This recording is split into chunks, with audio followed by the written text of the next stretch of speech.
ਹੋਰ ਸੱਜਦਾ ਸਾਰੇ ਬੰਦ ਭੰਗੜੇ ਤੇ ਢੋਲ ਵੱਜਦਾ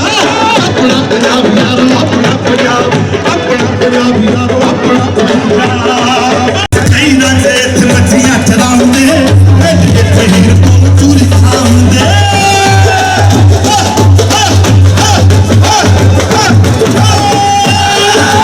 ਕਈ ਨਾ ਦੇਖ ਮੱਛੀਆਂ ਚਲਾਉਂਦੇ ਪਹਿਲੇ ਵਿੱਚ ਹੀਰ ਤੋਂ ਚੂਰੀ ਖਾਂਦੇ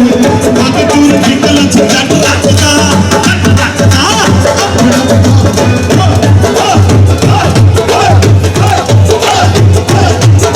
ਕਿਤੇ ਮੰਜੇ ਪੰਜਾਬੀ ਕੁਰਸੀਆਂ ਤੇ ਪੀਂਘੇ ਤੇ ਕਿਤੇ ਪੱਖੀਆਂ, ਇੱਕ ਪਾਸੇ ਪਾਣੀ ਵਾਲੇ ਘੜੇ ਤੇ ਦੂਜੇ ਪਾਸੇ ਮਿੱਟੀ ਦੇ ਭਾਂਡੇ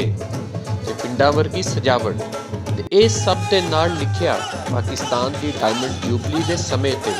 ਵੀ ਲਵ ਇਨ ਪੰਜਾਬ। ਇਹ ਕਿਸੇ ਮੇਲੇ ਦਾ ਮੰਜ਼ਰ ਨਹੀਂ, ਇਹ ਤੇ ਮਸ਼ਹੂਰ ਬ੍ਰਾਂਡ ਮੈਕਡੋਨਲਡ ਜਿਹੜਾ ਪੰਜਾਬ ਦੇ ਰੰਗ ਵਿੱਚ ਰੰਗਿਆ ਹੋਇਆ ਹੈ। ਪੰਜਾਬੀ ਧਰਤੀ ਜਿੱਥੇ ਦੁਨੀਆ ਦੀ ਪਹਿਲੀ ਤਹਿਜ਼ੀਬ ਨੇ ਜਨਮ ਲਿਆ ਤੇ ਅੱਜ ਪਾਕਿਸਤਾਨ ਵੀ ਉਸੇ ਧਰਤੀ ਤੇ ਕਾਇਮ ਹੈ। ਪਾਕਿਸਤਾਨ ਬਣਨ ਵੇਲੇ ਵੀ ਸਭ ਤੋਂ ਬਹੁਤਾ ਨੁਕਸਾਨ ਪੰਜਾਬ ਦੇ ਪੰਜਾਬੀਆਂ ਦਾ ਹੀ ਹੋਇਆ ਸੀ। 20 ਲੱਖ ਪੰਜਾਬੀ ਮਾਰੇ ਗਏ ਤੇ 1.5 ਕਰੋੜ ਬੇਘਰ ਹੋਏ ਸੀ ਤੇ ਪੰਜਾਬੀਆਂ ਦੀ ਸਕਾਫਤ ਨੂੰ ਵੀ ਸਰਕਾਰ ਨੇ ਤੇ ਮਾਫੀਆ ਨੇ ਪੇਂਡੂ ਕਰਾਰ ਦੇ ਕੇ ਉਹਨਾਂ ਕੋਲੋਂ ਖੋਹ ਲਿਆ ਸੀ। ਪਰ ਖੁਸ਼ੀ ਦੀ ਗੱਲ ਇਹ ਆ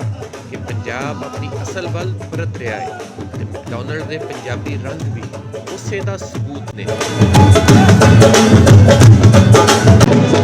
ਪੰਜਾਬੀ ਯਾਰੋ ਹੋਰ ਸੱਜਦਾ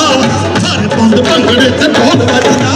ਆਪਣਾ ਪੰਜਾਬ ਯਾਰੋ ਆਪਣਾ ਪੰਜਾਬ ਯਾਰੋ ਆਪਣਾ ਪੰਜਾਬ ਕਈ ਨਾ ਦੇਖ ਮੱਛੀਆਂ ਚਲਾਉਂਦੇ ਇੱਥੇ ਹੀਰ ਤੋਂ ਚੂਰੀ ਖਾਂਦੇ